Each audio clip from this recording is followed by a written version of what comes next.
ആ ലിസ്റ്റ് ഒന്നുകൂടി കേക്കട്ടെ. ഡൈനിങ് ടേബിൾ പൂപ്പരുത്തി മതി, 2000 ഓ നിൽക്കും. പൂപ്പരുത്തി അവിടെ ഈട്ടി തന്നെ വേണം. 25,000. Sofa set. ചൂരല് മതി. റെപ്രസെന്റേറ്റീവിന് ഇരിക്കാനില്ല, യമുനയ്ക്കാ. കുഷൻ തന്നെ വേണം, കുതിച്ചു പോകണം. അതിന് കുതിരപ്പുറത്ത് കയറിയ പോലെ. തമാശകള കൂട്ട്. 25,000. Bridge.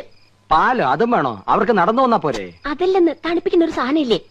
Fridge 9,000. T V. Black and white പോരെ? കളർ തന്നെ വേണം. 10-20 അടി നീളം വേണം. 10-20 അടി നീളോ? ഇഞ്ചായിരിക്കും. ഇഞ്ചെങ്കിൽ ഇഞ്ച്. ഒയറില്ലാത്ത ഫോൺ അതൊരെണ്ണം മതി. മൊബൈൽ. മൊബൈല് ഒയറില്ലാത്തോണ്ട് വില കുറവായിരിക്കും. ഇനി അയ്യോ, ഇനി മടക്കല്ലേ, ഒടിഞ്ഞു.